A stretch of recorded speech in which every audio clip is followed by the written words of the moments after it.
whispers beneath the veil, when love and terror intertwine beyond the edge of reality. Prologue.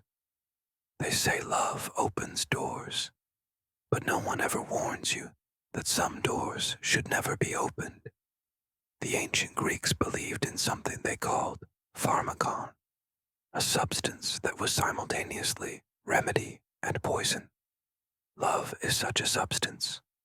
It heals us, transforms us, revives us from the emotional graves we dig for ourselves. Yet, in that same transformative power lies a terrible vulnerability, for when you open yourself to love, you create entrances that weren't there before. Elena Kinnett learned this truth too late. She always believed that love was the safest territory a person could venture into, warm, soft, and full of quiet miracles that restored faith in the world. She never imagined that her heart would become the entry point to something watching her from forgotten corners of existence, whispering to her through the static of her thoughts, reaching for her from the thin places of reality, where the veil between worlds wears transparent under certain kinds of attention.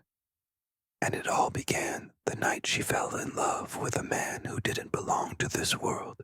Had she known what waited beyond his storm-gray eyes, perhaps she would have turned away that first night on the cliffs. Perhaps she would have recognized the warning in the way her skin prickled when they touched. Perhaps she would have heeded the ancient whispers carried on the salt-laden wind. Some kinds of love aren't meant for human hearts to bear. But Elena didn't know, so she opened the door, and they were waiting on the other side.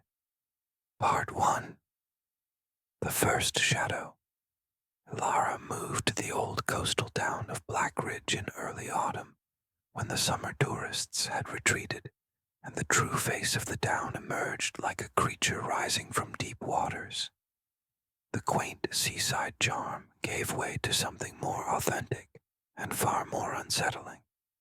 It was the kind of place where fog rolled in like a living creature, fingers of mist probing beneath doors and through keyholes, where seagulls screamed like ghosts above the jagged cliffs, their calls merging with the relentless thunder of waves against stone, where locals would smile politely during daylight hours but never, under any circumstances, stayed outside after midnight.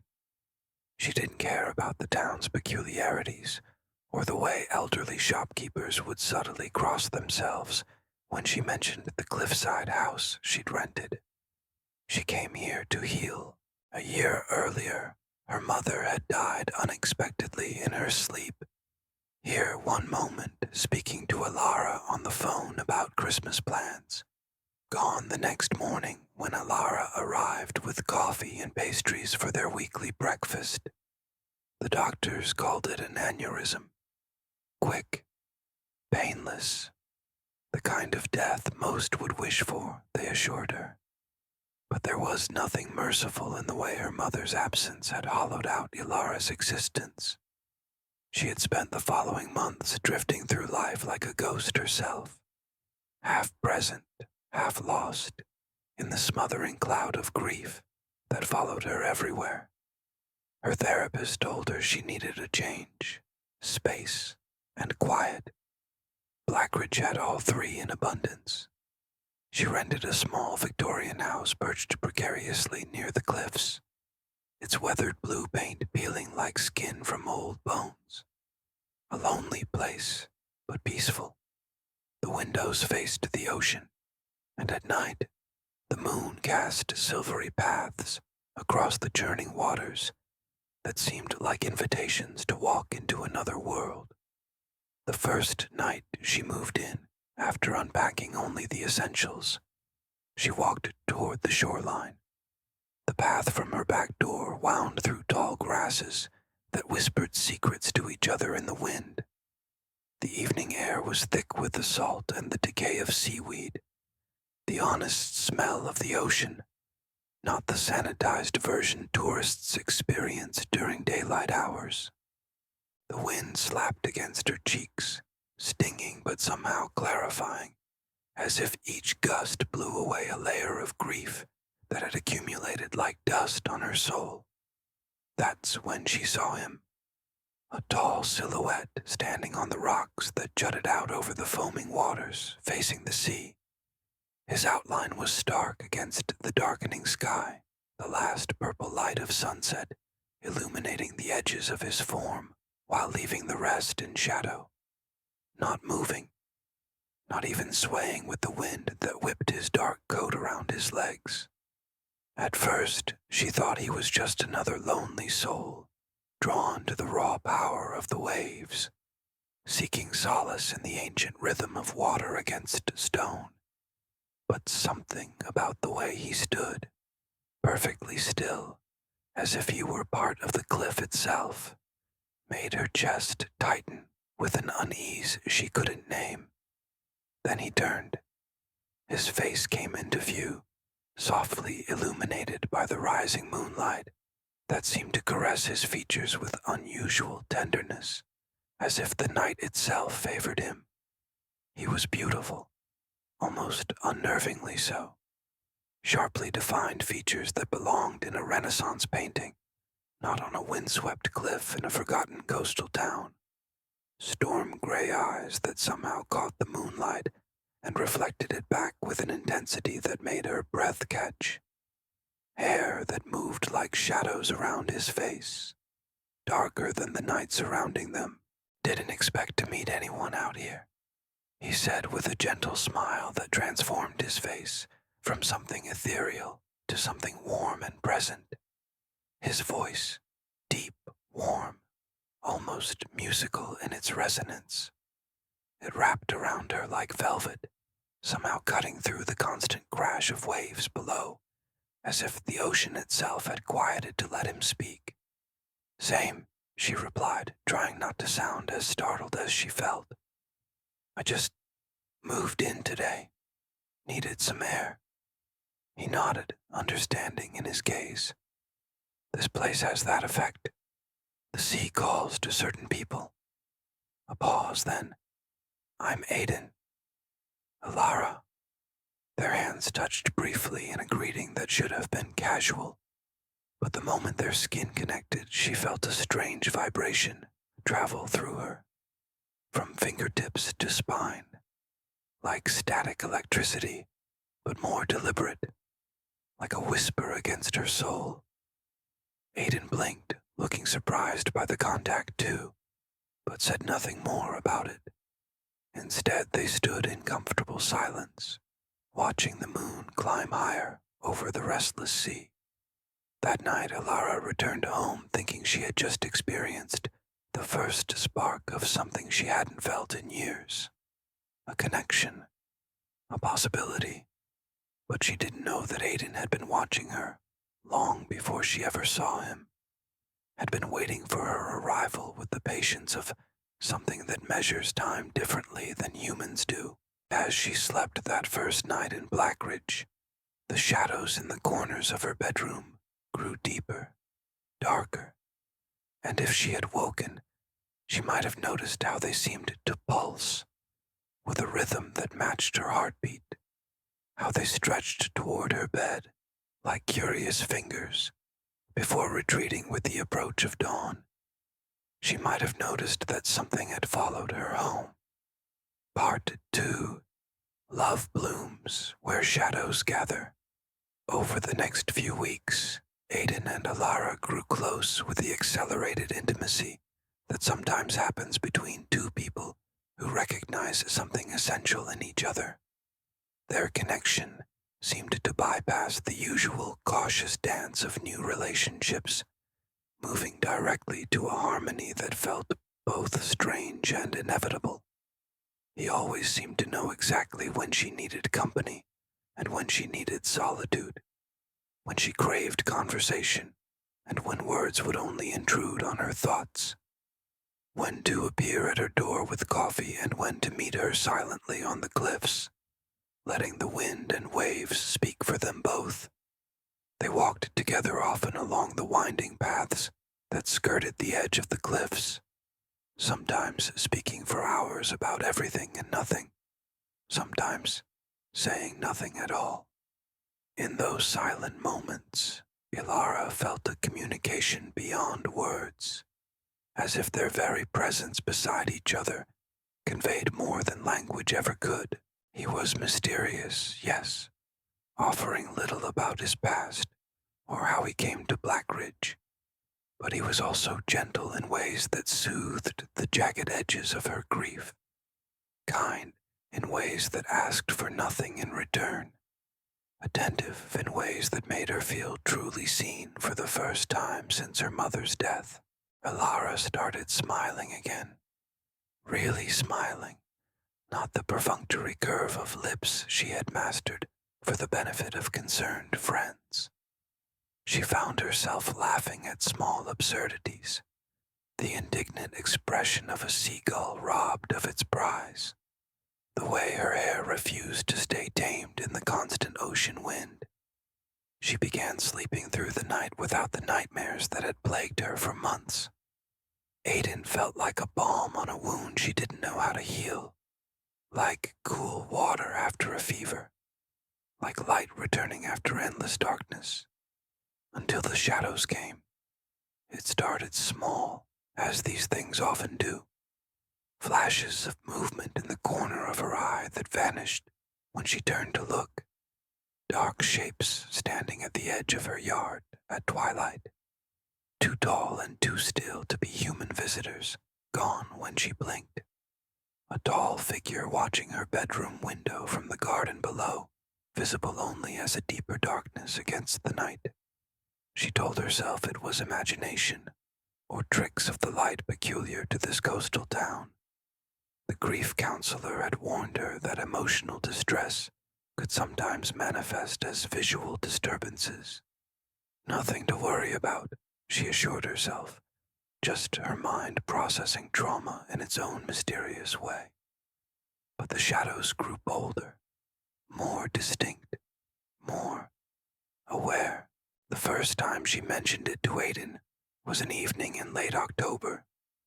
They sat on her porch, watching the fog roll in from the sea, when she noticed a tall, thin silhouette standing perfectly still at the border where her yard met the cliff path. It remained motionless for several minutes before slowly turning toward the house, its featureless face seeming to fix on them despite having no visible eyes. "Aiden," she said quietly, nodding toward the figure. "Do you see that?" His expression changed instantly, the relaxed contentment replaced by alertness, his posture straightening as he followed her gaze. His eyes narrowed, focusing on the shadow with recognition rather than confusion. "Did it touch you?" he asked, his voice still calm, but with an undercurrent of tension that sent a chill through her. The way he said it, not "what is it?" or "I don't see anything," but an immediate assumption that the figure was real and potentially dangerous, made her stomach tighten with unease. "No, I just saw something. A figure. Maybe a trick of the light." Even as she said it, she knew it was more than that. And somehow, so did Aiden. He looked relieved at her answer, but not surprised at the sighting itself, which struck her as profoundly strange. When she looked back toward the yard, the figure had vanished, leaving only swirling mist in its place. "Ilara," he said quietly, taking her hand. His touch sent that same strange vibration through her, stronger now than before. "If you see anything else, anything, you tell me immediately. Promise." She promised, more unsettled by his reaction than by the shadow figure itself. But she didn't understand why he seemed to know exactly what she had seen, or why his concern seemed tinged with a deeper knowledge he wasn't sharing. That night, she dreamed of Aiden, standing in front of her bathed in moonlight, his eyes reflecting silver like those of a nocturnal animal. But behind him loomed a taller, darker figure, something with limbs too long and joints bending in ways that human anatomy shouldn't allow. Something watching her from behind Aiden with no eyes at all, just smooth blankness where a face should be. In the dream, Aiden reached for her, but as their hands connected, his skin began to ripple like water disturbed by a stone. Behind him, the shadow figure mirrored his movement, reaching with impossibly elongated fingers. She woke up gasping for air, the dream clinging to her consciousness like cobwebs. The room was pitch dark, the kind of absolute darkness that seems almost solid, pressing against the eyes. The wind had died completely, leaving an unnatural silence broken only by the distant, muffled sound of waves far below the cliff, and someone was whispering her name from the corner of the room. Ilara, a cold voice, like wind slipping through broken glass, like autumn leaves scraping against stone, like the space between heartbeats given sound. She turned, but saw nothing in the darkness, only the faintest suggestion of movement, as if the shadows themselves were shifting, rearranging themselves into a form just beyond her perception. Aiden, she whispered, though she knew it wasn't him. The voice carried none of his warmth, none of his humanity. Only silence answered, but the darkness seemed to press closer, observing her with an attention she could feel against her skin. She didn't sleep again until dawn broke through her window, chasing the shadows back to their corners. But even in the reassuring light of morning, she couldn't shake the feeling that something had changed, that by simply perceiving the shadow figure, she had somehow invited it closer, had made herself visible to whatever it was, and it was still watching her, even now, from just beyond the veil of ordinary reality. Part 3. The Veil Cracks. The next morning she found Aiden waiting outside her house, leaning against the weathered fence post that marked the beginning of her property. His usual calm demeanor was gone, replaced by tension that was visible in the set of his shoulders and the tightness around his eyes. His skin seemed paler than usual, almost translucent in the weak autumn sunlight. He looked up as she approached, and something in his expression made her stop in her tracks. Knowledge, certainty, fear. "You heard it, didn't you?" he asked, his voice quiet but intense. "Last night, in your room." Ilara froze, the coffee mug in her hand suddenly forgotten. A chill that had nothing to do with the morning air spread through her body. "How could you possibly know that?" she asked, searching his face for some explanation that would make sense in the rational world she had always believed she inhabited. Aiden didn't answer immediately.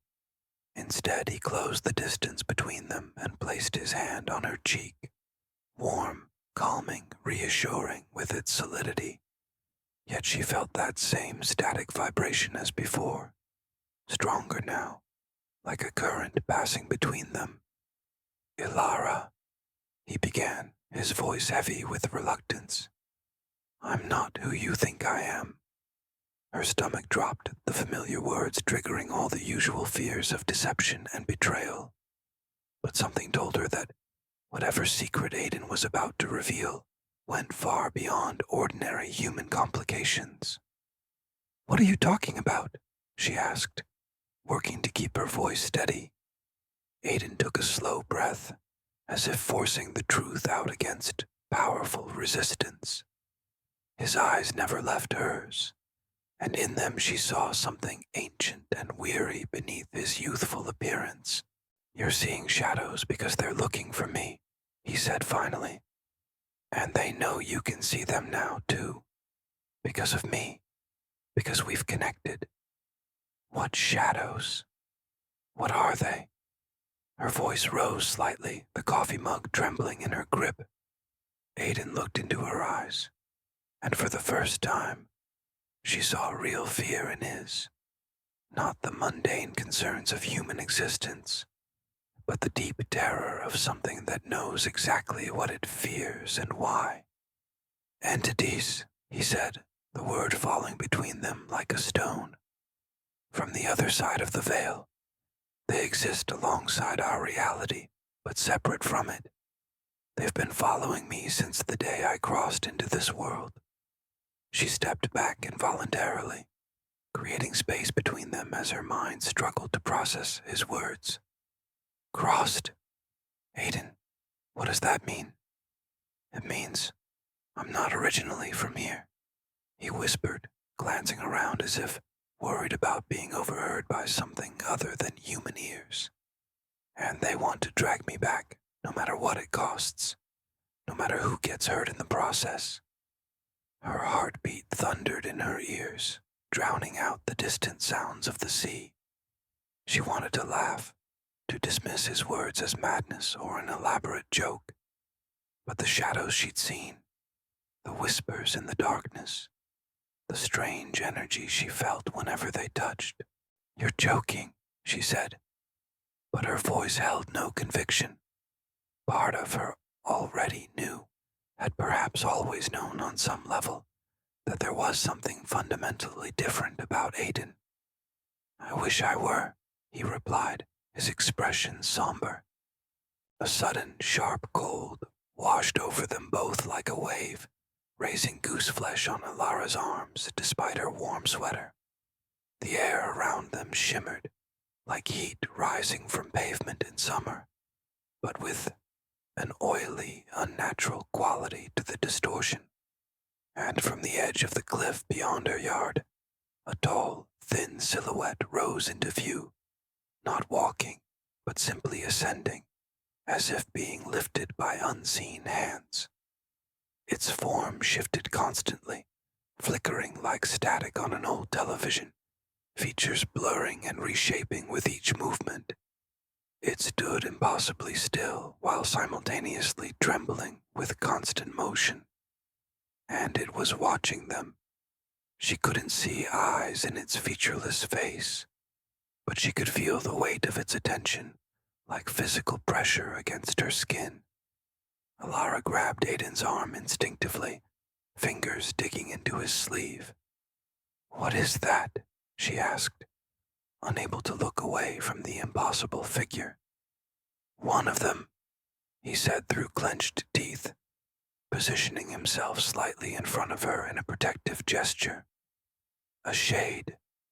They exist in the spaces between moments, in the forgotten corners of perception. They're what you glimpse moving in your peripheral vision, what makes you turn around certain places for reasons you can't explain. The creature took a step forward, its movement jerky and unnatural, despite seeming to float rather than walk. Its limbs still mimicked the motions of stepping. The air around it warped, as if reality itself recoiled from its presence. We need to get inside, Aiden said, his voice urgent. Now. She didn't argue, allowing him to guide her toward the house. As the shade drifted closer, its elongated form seeming to stretch and compress with each gliding movement. Behind it, more dark silhouettes were appearing along the cliff edge, rising from nowhere into sudden, unsettling existence. As Aiden pulled her through the door, slamming it shut behind them, Alara couldn't shake the feeling that the barrier between her ordinary life and something ancient and terrible had just cracked irreparably, and that whatever lay on the other side had been waiting for her far longer than she had known Aiden. Part 4. The Whispering Room. Inside her house, Aiden moved with urgent purpose, checking windows and doors with the efficiency of someone accustomed to securing territory. After ensuring all entrances were locked, he placed his palm flat against the living room wall, closing his eyes in concentration. The lights flickered, dimming and brightening in a rhythmic pattern that matched his breathing. The floor beneath them hummed with a subtle vibration that Alara felt through the soles of her feet, rising into her body like the deep bass notes of music played too loud. The air grew thick with an energy she could almost taste, metallic and sharp, like the atmosphere before a lightning strike. "What are you doing?" she asked, wrapping her arms around herself as the temperature in the room dropped several degrees despite the morning sunlight streaming through the windows. "Putting up a barrier," Aiden replied without opening his eyes. His voice strained as if he were lifting something heavy. "A resonance field that disrupts their perception. They can't enter physical spaces without permission." "Permission from who?" His eyes opened then, fixing on her with an intensity that made her breath catch. "You," he said simply. "The resident, the invited guest, the one who belongs here." Before she could ask more questions, the house trembled around them as if struck by the localized earthquake. The windows rattled in their frames. Pictures shifted on walls. A decorative bowl slid across the coffee table and shattered on the floor, the sound unnaturally loud in the charged atmosphere. Something pounded on the windows, not with the sharp rap of knuckles, but with a soft, insistent pressure that made the glass bow inward before springing back. Not hands, not fists. Something soft and shifting, like many limbs pressing at once. "Lara," the whispering voice from the previous night returned, but multiplied now. Dozens of overlapping whispers saying her name, with varying emphasis and intonation, as if trying to find the correct pronunciation. The sound came from everywhere at once. From the walls, from the ceiling, from the very air itself. Aiden grabbed her shoulders, his grip firm but not painful, forcing her to focus on him rather than the encroaching shadows that now gathered at every window, turning the bright morning dark as if an eclipse had suddenly fallen over the house. "They want you because you're connected to me now," he said urgently. "Because you let me in. Into your life. Into your thoughts." A terrible suspicion formed in her mind. "What did you do to me?" she demanded, trying to pull away. He shook his head, refusing to let her retreat. "Nothing. I did nothing to you, Alara. You did it yourself. When you touched me. When you saw me. Really saw me. Not just the human shape I wear. When you felt something different and didn't turn away. When you cared." Her breath hitched as understanding dawned. "So this is my fault. I'm being hunted by whatever those things are. Because I cared about you." "No," he said fiercely, his eyes flashing with an internal light that wasn't entirely human. "This is mine. My responsibility. My burden. I should never have approached you. I should have stayed away." The pounding intensified, a rhythmic assault that made the house groan like a living thing in pain. A thin crack appeared in the kitchen window, spreading slowly across the glass, like a spider's web being woven in fast motion. Aiden closed his eyes again, concentrating, and a wave of warm air radiated from his body. The temperature in the room rose suddenly, driving back the unnatural cold. The shadows pressing against the windows recoiled, withdrawing several feet, as if burned by some invisible force, but only for a moment. They surged forward again, with renewed intensity, the pressure causing more cracks to appear in the windows, small fractures in the plaster of the walls. The whispers grew louder, more insistent, taking on harmonics that made Alara's ears ache. "They're getting stronger," Aiden said, a note of genuine fear entering his voice. "The veil is thinning. My presence here has weakened it, and now your awareness is creating additional tears." Alara stepped closer to him, drawn by an instinct deeper than fear. "Tell me the truth, Aiden," she said, her voice steadier than she expected. "Who are you really?" What are you? Aiden opened his eyes, and they glowed faintly from within, like embers buried under ash, revealing their true nature now that the human disguise was wearing thin under pressure. I am someone who escaped from them, he said, his voice resonating with frequencies that human vocal cords couldn't produce. Someone who fled from a place of shadows and whispers into the world of solid matter and linear time. Someone who wanted to live, to feel, to love. Alara's chest tightened at the raw honesty in his voice, at the naked vulnerability beneath the otherworldly power he was displaying. You love me? She asked, the question startlingly human amid the supernatural chaos engulfing them. Aiden swallowed, the motion oddly vulnerable, despite the faint light still emanating from his eyes. Yes, he said simply. More than I should. More than is safe. More than either world would allow. A silence fell between them, deep, intense, trembling with possibilities and dangers in equal measure. For a heartbeat that seemed to stretch into eternity, there was only the two of them, suspended in a moment of perfect understanding that transcended the barriers between their different natures.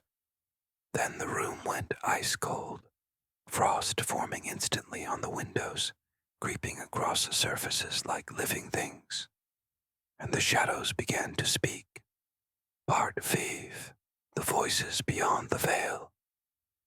Elara, give him to us. The voices seeped through the walls, vibrating the air with their impossible harmonics. No longer mere whispers, they spoke with authority and ancient patience, each syllable distorting the space around it, like a stone dropped into still water. He is not yours to keep. He belongs with us, in the spaces between, in the silence behind thought. Aiden stepped in front of her protectively, his body radiating heat, like a furnace to counter the penetrating cold that had filled the house.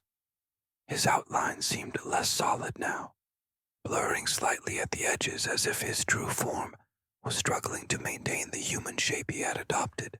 You cannot have her, he shouted, his voice carrying the same multi-layered quality as the shadow voices, but warmer, filled with emotion rather than empty resonance.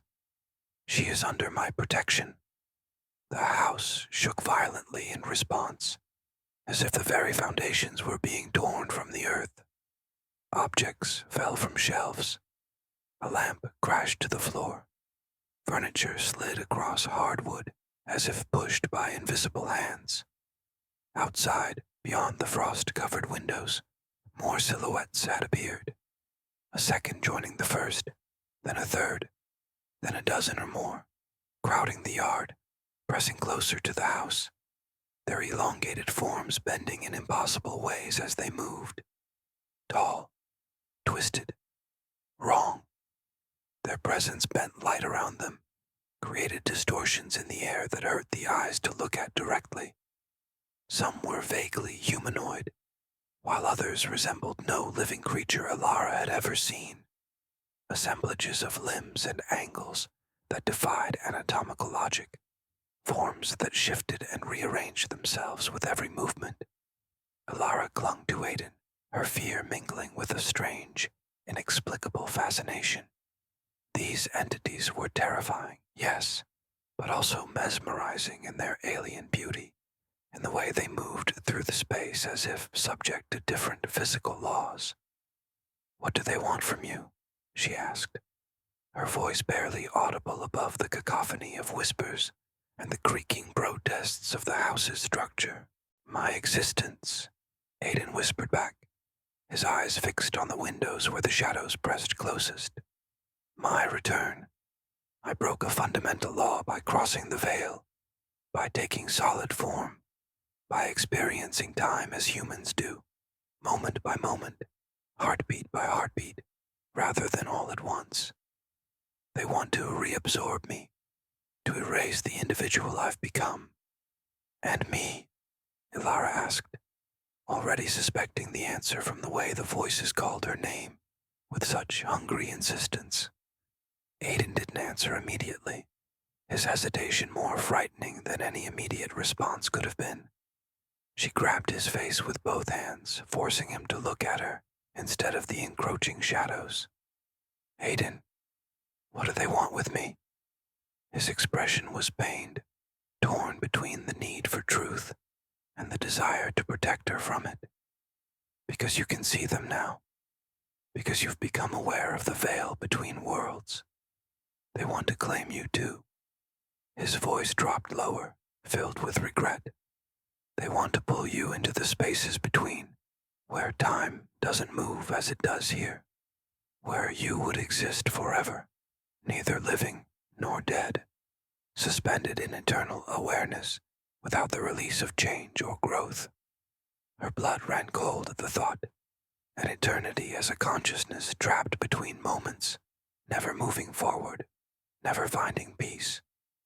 No, she said, the word emerging with unexpected force. No, I don't accept that. Ilara, I said no, and in that moment, something inside her pulsed in response to her denial. A spark of power she hadn't known she possessed, igniting deep within her chest and radiating outward through her body, like static electricity but stronger, more purposeful, like a memory waking up after long dormancy. The shadows went silent. The whispering voices cut off mid-syllable. The pressure against the windows paused, as if the entities outside were suddenly uncertain, recalculating their approach. Aiden stared at her in disbelief, his glowing eyes wide with shock and something that might have been hope. Ilara, what did you just do? I don't know, she said. But even as the words left her mouth, she realized they weren't entirely true. Yes, she did know. She felt it. She felt them. The same static vibration she had sensed from Aiden from the moment they first touched was now inside her too, had perhaps always been there, dormant, waiting for the right catalyst to awaken it. She could hear the whispers still but differently now, not with fear, but with understanding.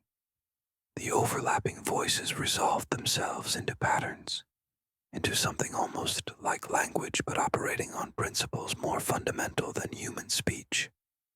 Elara. The voices waited, probing, testing the unexpected resistance they had encountered. She spoke back, not aloud, but with her mind, projecting her will outward like a shockwave. Stop.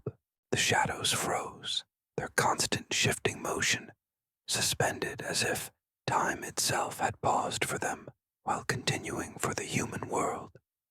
Aiden stepped back, genuine awe transforming his features. Ilara, you just commanded them, he whispered. You spoke their language, the language of intention and resonance. Her breath trembled as the implications washed over her. The power she had just wielded wasn't something new. It was something remembered, something that had been part of her all along, waiting for the right moment to emerge. What am I? She asked, looking down at her hands as if expecting to see some physical manifestation of the change she felt within. Aiden touched her hand gently, and this time the static between them flowed both ways, a circuit completed rather than an alien sensation.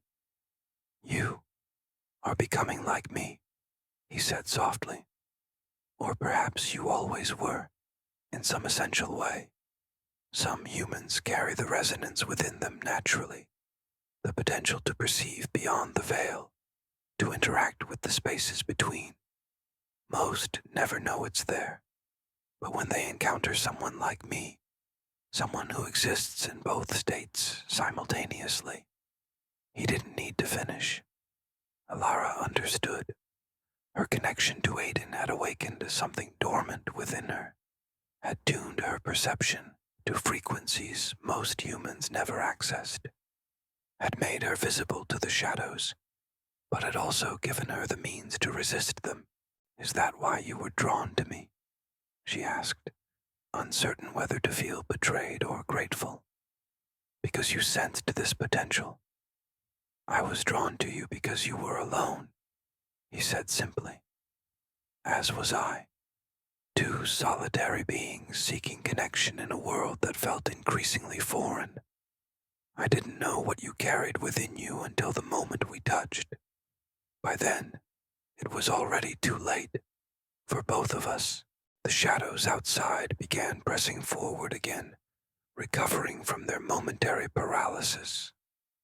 Their movements were more cautious now, but also more coordinated, as if they were adapting their strategy to account for this unexpected development. The whispers resumed, but they carried a new tone, furious that their prey had revealed hidden strength. The frost on the windows grew thicker. The cracks in the glass widened. The barrier Aiden had created was failing against their concentrated assault. Time was running out. Part 6. The Choice. The shadows outside began pressing forward with renewed determination, their fury palpable in the way the air itself seemed to warp around them. The protective field Aiden had established flickered like a failing light bulb, weakening with each passing moment. The whispers grew to a near-deafening chorus.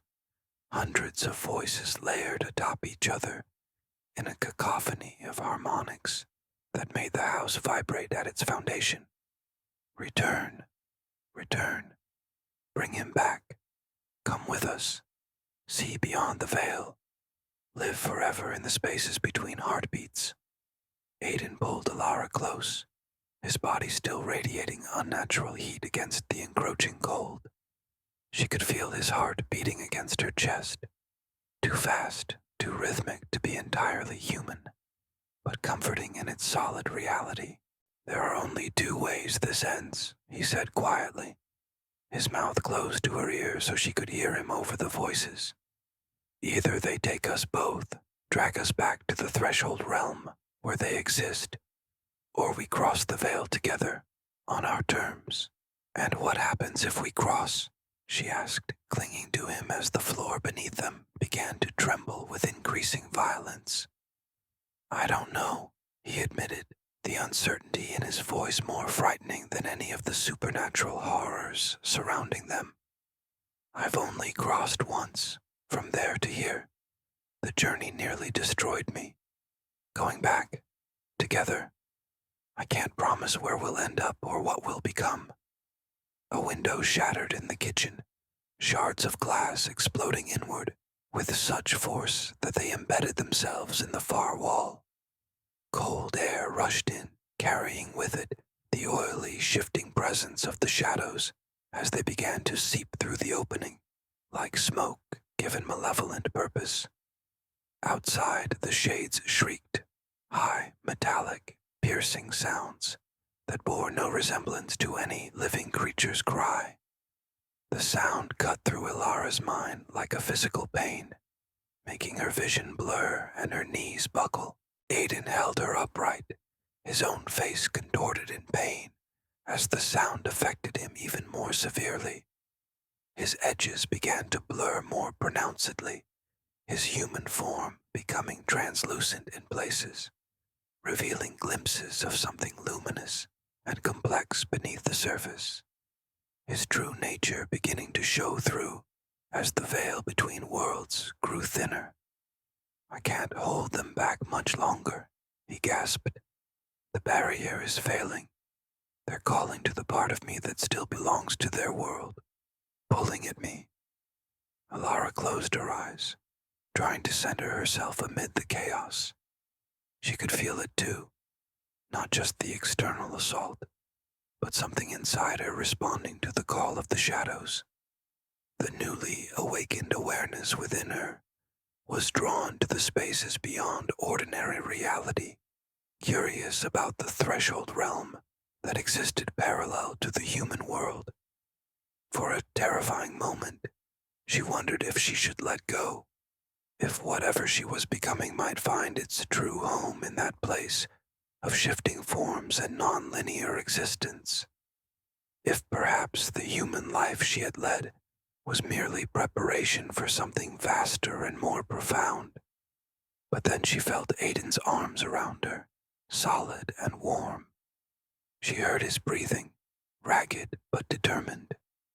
She remembered the small moments of connection they had shared, quiet walks along the cliffs, conversations by firelight, the simple miracle of finding someone who truly understood her grief and loneliness. And she made her choice. "Take me with you," she said, opening her eyes to meet his glowing gaze. "Not to their world, but somewhere else, somewhere new." Aiden exhaled shakily, relief and fear mingling in his expression. "Elara, are you sure?" he asked, giving her one last chance to reconsider. "Once we cross, there's no coming back. Not to this life, not to this reality." She looked around at her home, the small space she had filled with books and mementos, the refuge she had sought in her grief. It represented safety, normalcy, the comfortable boundaries of a human existence. To leave it was to leap into absolute unknown. "Yes," she said firmly, feeling the truth of her decision resonating through her changing body. "I'm sure. Because love opens doors, even impossible ones, even when what waits on the other side is beyond human comprehension. And this door was hers to open." They pressed their foreheads together, and Elara felt the static energy between them amplify, building into something powerful enough to tear through the fabric of reality itself. Aiden's form grew brighter, the human disguise falling away, to reveal a being composed of light and complex geometric patterns that shifted and rearranged themselves in beautiful, impossible configurations. Yet his eyes remained the same, those storm gray eyes that had watched her with such tenderness on the cliff that first night. The world around them trembled, reality itself protesting the violation of its boundaries. The shadows converged on the house from all directions, their forms stretching and distorting as they sensed their quarry preparing to escape. The veil cracked like ice on a frozen lake, fracture lines spreading outward from where Aiden and Elara stood, embraced. Through those cracks, Elara glimpsed impossible vistas, places that existed between the moments of conventional time, landscapes that followed different physical laws, beings that watched with ancient patience as the barriers between worlds thinned. A blinding white light engulfed them, not emanating from any source, but simply existing suddenly where darkness had been a moment before. It burned away the shadows, scattered the whispers, erased the boundaries of the house itself, until nothing remained but the two of them suspended in radiance. The shadows screamed, not in pain, but in thwarted hunger, the sound of predators watching prey escape beyond their reach. And Elara and Aiden stepped through, together, not into the threshold realm where the shadows dwelled, but into something else entirely.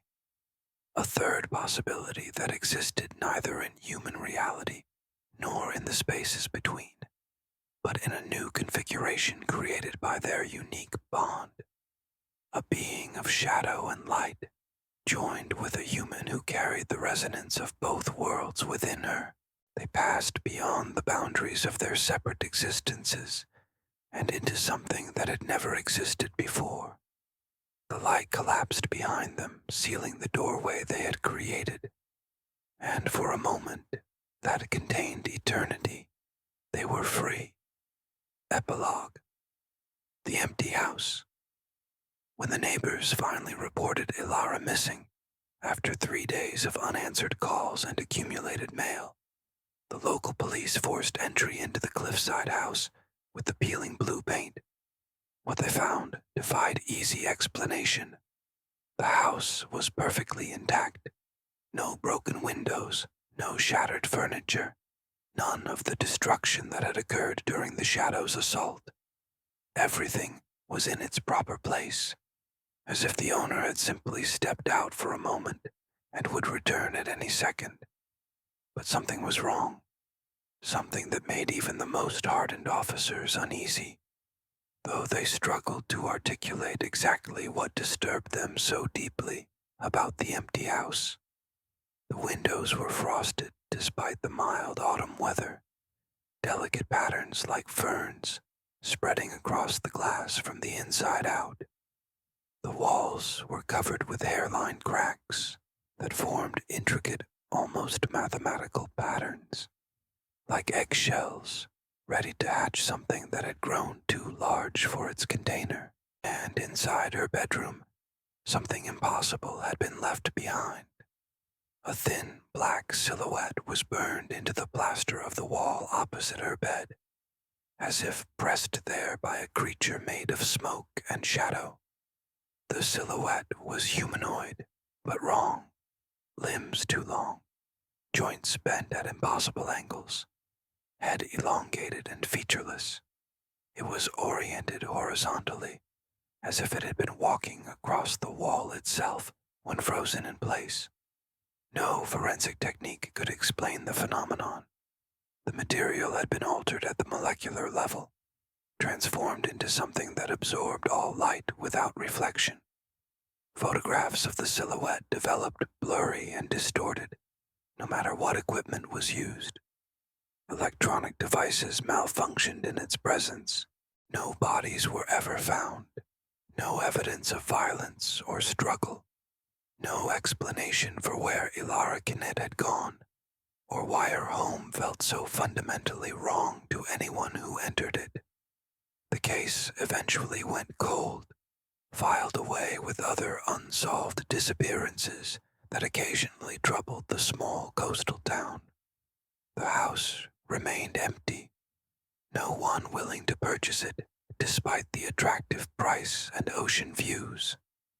Local children dared each other to approach it at night, claiming that the windows sometimes glowed from within, though no electricity ran to the abandoned structure. But sometimes, on foggy nights, when the boundary between sea and sky disappeared, locals say they hear whispers near the cliffs where Ilara first met Aiden. Not the hungry, inhuman whispers of the shadows, but something else. A man's voice, a woman's voice, and many others following behind them. They speak of doors between worlds, of choices made from love rather than fear, of the thin places where reality wears transparent, where what we think of as separate worlds touch and intermingle. They speak of the shadows that still hunt along the edges of perception, looking for those with the ability to see them, looking for new doors to open. And they warn that love, for all its transformative power, carries dangers few humans are equipped to understand. For every door that opens, something waits on the other side, something watching, something hungry, something patient beyond human reckoning. The question isn't whether they exist. The question is whether you'll see them before they see you, and what you'll do when they call your name from the darkness beyond your bedroom door. The final truth. In the deepest hour of night, when the town of Blackridge lay wrapped in a fog so thick it seemed to consume sound itself, a lone figure stood at the edge of the cliffs where Ilara had first met Aiden. Detective James Morrison had been investigating her disappearance for months, driven by something beyond professional obligation. A nagging sense that this case was somehow meant for him. As the wind whipped around him, carrying salt and secrets, he finally understood why. The journal in his hand, Ilara's final written words, revealed a truth so impossible he could only accept it, because he had already begun to see the shadows himself, moving in his peripheral vision, watching from reflective surfaces. whispering his name when he was alone. "I know you're there," he said to the empty air, his voice steady despite his racing heart. "I know what happened to Alara and Aiden." The fog before him shifted, condensing into a form both familiar and impossible. Aiden stood there, but not as he had appeared in photographs. His edges blurred and sharpened in rhythm with some unseen pulse, his form occasionally revealing glimpses of geometric patterns, too complex for the human mind to grasp. "You were never human," James said, "and neither was Alara, not completely. She carried the potential within her all along." Aiden's smile was gentle, almost proud. "Very few recognize the truth so quickly. You have the resonance too, Detective. That's why they assigned you this case. That's why you couldn't let it go." "Where is she? Where is Ilara?" The fog parted further and a second figure emerged. Ilara, yet transformed. Her eyes contained galaxies, her movements leaving trails of light in the air. When she spoke, her voice carried harmonics that made James's bones vibrate. "We've become something new," she said. "Not shadow, not light, not human, not other. A bridge between realities." "The shadows still hunt," Aiden added. "But we've found others like us, created a community in the spaces between, and now we've returned because we sensed another awakening." James felt it then, the static electricity running beneath his skin, the awareness expanding beyond the limitations of human perception, the truth he had denied his entire life, dismissing the voices, the visions, the sense of something vast waiting just beyond ordinary reality. "You," Alara said, reaching toward him with a hand that was simultaneously solid and light. "You're ready to see, to understand, to choose." Behind them, the horizon rippled as dozens more figures emerged from the fog, neither human nor shadow, but something beautifully, terrifyingly new, a community of threshold walkers who had found each other across the boundaries of conventional existence. "The door is opening, Detective," Aiden said. "The question is, will you walk through?" As James Morrison took his first step toward them, the world around him began to shimmer with possibilities beyond imagination. The shadows would continue to hunt along the edges of human perception, but they were no longer the only things waiting beyond the veil. Sometimes love creates doors where none existed before, and sometimes what waits on the other side is a homecoming